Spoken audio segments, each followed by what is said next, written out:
श्री शिवाय नमस्तुभ्यम। आप सभी का हमारे YouTube चैनल पर हार्दिक स्वागत है। आज आप रसपान करेंगे शिव महापुराण कथा के सावन महीने के अध्याय 30 का। इसके साथ ही आज पार्वती खंड भी समाप्त हो जाएगा और कल से आप रसपान करेंगे चतुर्थ यानी कि कुमार खंड का। और कुमार खंड में उस उद्देश्य का विस्तार पूर्वक वर्णन किया गया है, उन सभी कथाओं का विस्तार पूर्वक वर्णन किया गया है जिसके उद्देश्य के लिए भगवान शिव और देवी पार्वती का विवाह हुआ था। पूरे सावन के महीने में आप सभी ने हमारे चैनल पर शिव महापुराण कथा का रसपान किया, साथ साथ सावन मास महात्म्य की कथाएं भी आपने सुनी, जिसके लिए आप सभी का हार्दिक आभार। और आज की इस वीडियो के लास्ट में एक बार फिर से कुछ श्रोतागण हैं, कुछ भक्त हैं जिन्होंने हमें हमारी इस चैनल को बहुत सारा प्यार दिया है, हमारी वीडियोस पर लगातार कमेंट किए हैं, तो उन सभी का नाम भी मैं लूँगी। अगर किसी का नाम रह जाए तो मुझे क्षमा कीजिएगा। अगर आपको सही लगे तो आप कमेंट बॉक्स में मुझे बता भी सकते हैं। अब जब भगवान शिव और देवी पार्वती का विवाह चल रहा है तो जाहिर सी बात है, विवाह में तो दोनों ही पक्ष के लोग होते हैं, यानी कि वधू पक्ष और वर पक्ष। तो आप क्या बताना पसंद करेंगे, आप इस विवाह में किस पक्ष की ओर से सम्मिलित हुए हैं, भगवान शिव की ओर से या देवी पार्वती की ओर से? जिस तरह जब दुल्हन की विदाई होती है तो विदाई होते समय वहां आसपास का जो दृश्य होता है उस सभी का आज विस्तार पूर्वक वर्णन आज के इस अध्याय में आप जानने वाले हैं। इसके पहले के अध्याय में शायद हो सकता है आप लोगों ने जो कथा सुनाई गई थी, यानी कि शिव महापुराण का जो 29वां अध्याय सुनाया गया था, वो खासकर जो भी कुंवारी कन्याएं हैं या जो भी सुहागिन महिलाएं हैं उनके लिए बहुत जरूरी है, क्योंकि अपनी पुत्री को विदा करने से पहले देवी पार्वती की माँ मैना ने एक ब्राह्मण पत्नी के द्वारा उन्हें वो सारी बातें सिखाई थी, वो सब पतिव्रत धर्म के पालन के नियम बताए थे जो कि एक कुंवारी कन्या को विवाह के बाद अपनी ससुराल में जाकर निभाने चाहिए या अपने पति के साथ कैसा व्यवहार करना चाहिए, एक अच्छी पत्नी के क्या क्या गुण होते हैं। ये सब जानने के लिए आप इससे पहले का अध्याय हमारे चैनल पर जरूर सुनिएगा। किसी कारण से इससे पहले का अध्याय हम रक्षाबंधन वाले दिन सुबह के समय नहीं सुना पाए थे। अगर आपने उस कथा को नहीं सुना है तो जरूर सुनिएगा। तो आइए आज जानते हैं कि किस प्रकार से भगवान शिव और देवी पार्वती की विदाई हुई थी। देवी पार्वती विवाह के बाद कहाँ पर रही थी, इसके साथ ही आप पार्वती खंड के श्रवण की महिमा के बारे में भी सुनेंगे।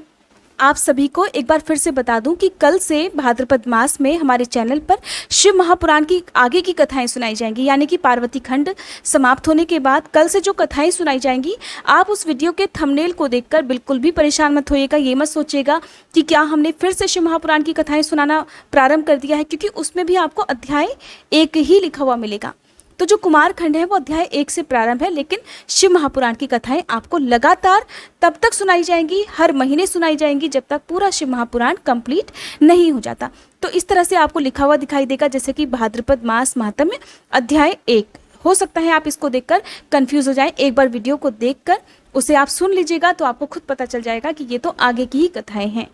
आइए रसपान करते हैं। श्री ब्रह्मा जी कहते हैं, नारद, ब्राह्मणी ने देवी पार्वती को पतिव्रत धर्म की शिक्षा देने के पश्चात मैना को बुलाकर कहा, महारानी जी, अब अपनी पुत्री की यात्रा कराइए, इसे विदा कीजिए। तब बहुत अच्छा ऐसा कहकर वे प्रेम के वशीभूत हो गई। फिर धैर्य धारण करके उन्होंने काली को बुलाया और उसके वियोग के भय से व्याकुल होकर वे बेटी को बारंबार गले से लगाकर अत्यंत उच्च स्वर से रोने लगी। फिर पार्वती भी करुणाजनक बात कहती हुई जोर जोर से रो पड़ी। मैना और शिवा दोनों ही विरह शोक से पीड़ित होकर मूर्छित हो गईं। पार्वती के रोने से देव पत्नियां भी अपनी सुध-बुध खो बैठी। सारी स्त्रियां वहां रोने लगी। वे सब की सब अचेत सी हो गई थी। उस यात्रा के समय परम प्रभु साक्षात योगीश्वर शिव भी रो पड़े। फिर दूसरा कौन भला चुप रह सकता था। इस समय अपने समस्त पुत्रों, मंत्रियों और उत्तम ब्राह्मणों के साथ हिमाचल शीघ्र वहां आ पहुंचे और मोहवश अपनी बच्ची को अपने गले से लगाकर रोने लगे। बेटी, तुम मुझे छोड़कर कहाँ चली जा रही हो? ऐसा कहकर सारे जगत को सूना मानते हुए वे बारंबार विलाप करने लगे। तब ज्ञानियों में श्रेष्ठ पुरोहित ने अन्य ब्राह्मणों के सहयोग से कृपा पूर्वक अध्यात्म विद्या का उपदेश देते हुए सबको सुखद रीति से समझाया। पार्वती ने भक्ति भाव से माता पिता तथा गुरु को प्रणाम किया। वे महामाया होकर भी लोकाचारवश बार बार रो उठती थी। पार्वती के रोने से ही सारी स्त्रियां रोने लगती थी। माता मैना तो बहुत रोई, भौजाइयां भी रोने लगी। यही दशा पार्वती के भाइयों की भी थी। शिवा की माँ, भाभियां तथा अन्य युवतियां बार बार रो रही थीं। भाई और पिता भी प्रेम और सौहार्दवश रोए बिना नहीं रह सके। उस समय ब्राह्मणों ने मिलकर सभी को आदर पूर्वक समझाया और ये सूचित किया कि यात्रा के लिए यही सबसे उत्तम और सुखद लगन है। तब हिमालय और मैना ने विवेक पूर्वक धैर्य धारण करके शिवा के बैठने के लिए पालकी मंगवाई। मन बहुत बोझिल हो रहा था। किसी प्रकार से पालकी मंगवाई। ब्राह्मणों की पत्नियों ने शिवा को उस पर चढ़ाया और सबने मिलकर ढेरों आशीर्वाद दिया। माता पिता और ब्राह्मणों ने भी अपनी शुभ कामना प्रकट की। मैना और हिमालय ने पार्वती को ऐसे ऐसे सामान दिए जो महारानी के योग्य थे। नाना प्रकार के द्रव्यों की शुभ राशि भेंट की जो दूसरों के लिए परम दुर्लभ थी। शिवा ने समस्त गुरुजनों को, माता पिता को, पुरोहित और ब्राह्मणों को तथा भौजाइयों को और दूसरी स्त्रियों को प्रणाम करके यात्रा की। पुत्रों सहित बुद्धिमान हिमाचल भी स्नेह के वशीभूत होकर पालकी के पीछे पीछे गए और उस स्थान पर पहुंचे जहां देवताओं सहित भगवान शिव प्रसन्नता पूर्वक प्रतीक्षा कर रहे थे। वे सब लोग बड़े प्रेम और आनंद से परस्पर मिले। उन सब ने भगवान को प्रणाम किया और उनकी प्रशंसा करते हुए वे पुरी को लौट गए।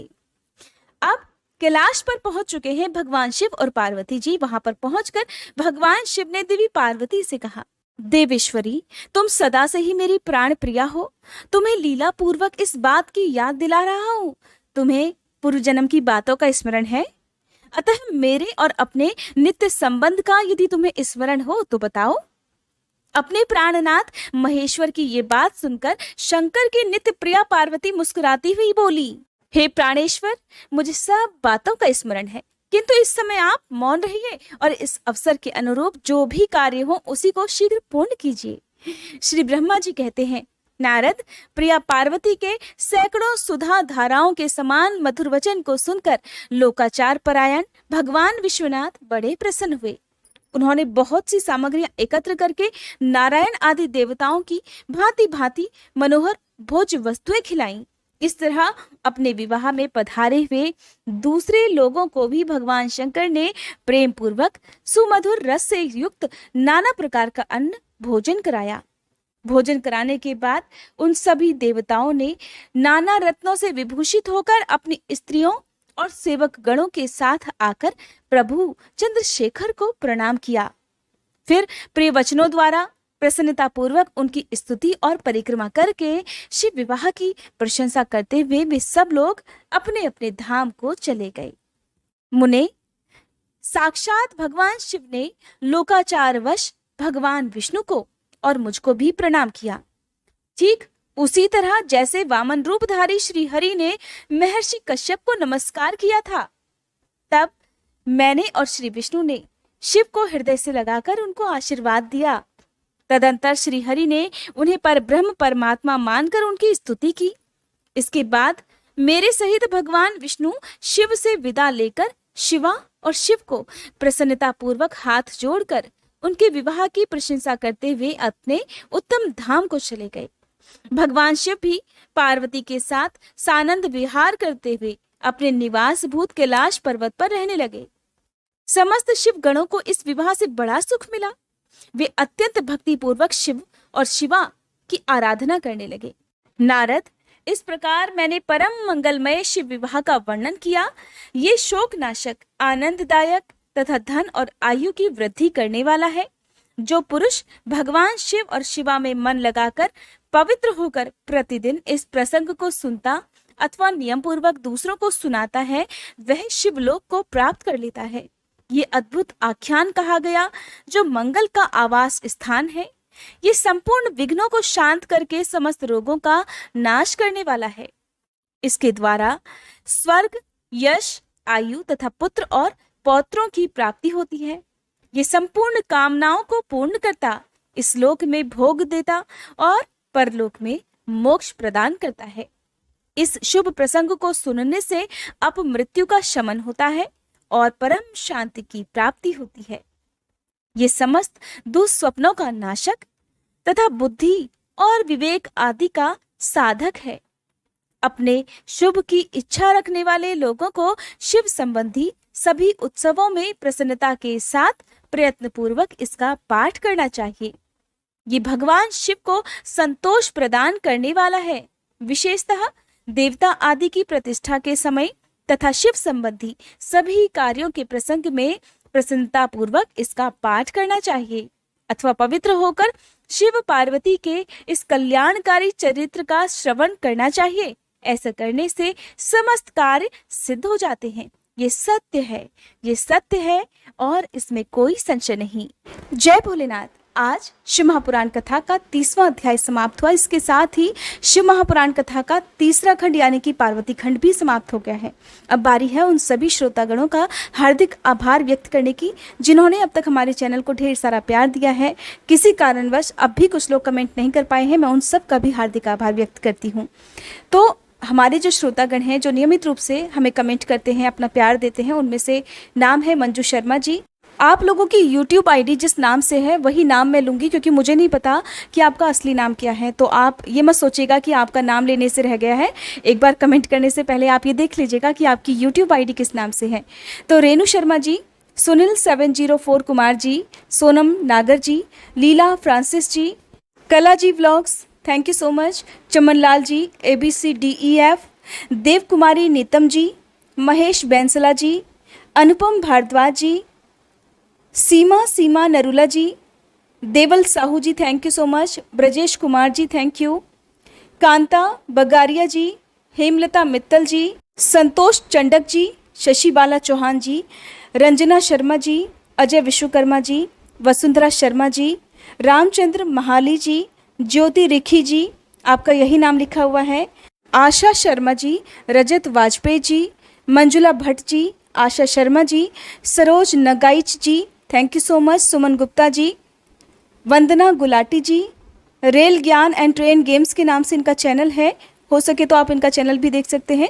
इनका नाम कुछ और है, thank you so much, Balwant Singh ji, Vandana Gulati ji, Madhu Rana ji, Jyoti Vaishya ji, Poonam Malhotra ji, Lakshmi देवी जी, मुन्नी देवी जी, बबली गुप्ता जी, कंचन बाला जी, मंजू बाला राय जी, भविष्य जी, रेणु बगाई जी, खष्टी देवी पांडे जी, निशा मेहता जी, प्रांकुर अग्रवाल जी, सुनीता अग्रवाल जी, सरोज कुमार त्रिपाठी जी, मंगला कान्याल जी, रेणु शर्मा जी, काजल पटेल जी, नूतन सिंह जी, प्रतिमा जायसवाल जी, शशि शिवहरे जी, कुंता देवी जी, पूजा पांडे जी, विजेंद्र यादव जी, शालू तिवारी जी, कल्पना मेहरा जी, विजय सिन्हा जादव जी, Sunita Kumar ji, Paurush Mewara ji, Kalavati Upadhyay ji, Nutan Samant ji, the mental math, ये शायद इनका यूट्यूब चैनल है, thank you so much, doctor Shakuntala Agarwal ji, Pritam Goyal जी,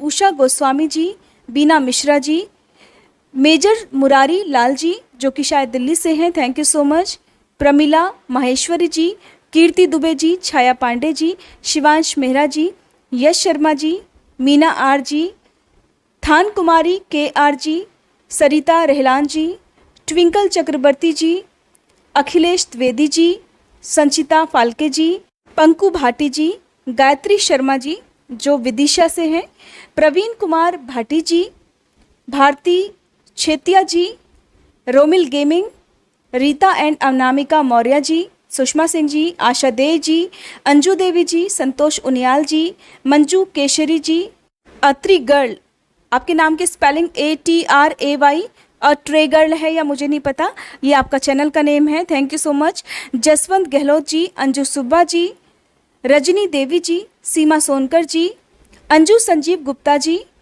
अंकुश गुज्जर जी, निरुपम लता जी, पुष्पा राठौर जी, प्रशांत कुमार जी, कमलेश गुप्ता जी, जितेंद्र देवसाई जी, पिंकी जी, शिखा अरोरा जी, इनका नाम शिखा संतोष इन्होंने लिखा है, कौशल सिंह जी, सन्नो सक्सेना जी, संजू मैकेनिकल, वीना आद्या जी, निर्मल कपूर जी, अनिल रावत जी, अमरावती लोडवाल जी, पूर्णिमा सतपाठी जी और सुशीला रावत जी जिन्होंने स्पेशली बोला है कि मैम आप हमारा नाम जरूर लीजिएगा, thank you so much, Geeta Devi ji, Neena Kakkar ji, Jayashree Kashyap ji, Sita Poddar ji, Usha Sharma ji, Bharti Goyal ji, Namita Saini ji, thank you so much. आप ढेर सारे कमेंट हमें करते हैं। हर्ष सारोगी जी, फूल सागर भारद्वाज जी, उत्तम कुमार जी, अमिता भाटिया जी, यशोदा झारिया जी, राधे राधे, जय Siya Ram, Ram Rani, thank you so much. Vijay Kumar Bishnoi ji, thank you so much. Vinod Kumar ji, thank you. Lalita ji, Jaidev Rathi ji, Sonu Pandey ji, Puja Chhetri ji, Rita Sinha ji, Joshna Mandal ji, आपका नाम यही लिखा हुआ है, शायद आपका नाम ज्योत्सना होगा, मुझे नहीं पता है, thank you. Rajeev Jindal ji, Harsh Saraugi ji, Mamta Bansal ji, Rakhi Sharma ji, Krishna Saini ji, Geeta ben Parmar ji, thank you so much. Smita Shah ji, Devi Chhetri, Urmila Sarthe ji, Mamta Singh ji, Jyoti Dhake ji, Sandhya Pathak ji, thank you so much. Sharma, thank you. Neelam Bajaj ji, Sunita Gupta ji, Gayatri Sharma ji, Leena ji, Puneet Washne ji और सोनिया कपूर जी, थैंक यू सो मच। आप सभी ने हमारे चैनल को ढेर सारा प्यार दिया है। अगर अब भी आप लोगों का नाम रह गया हो तो मुझे क्षमा कीजिएगा।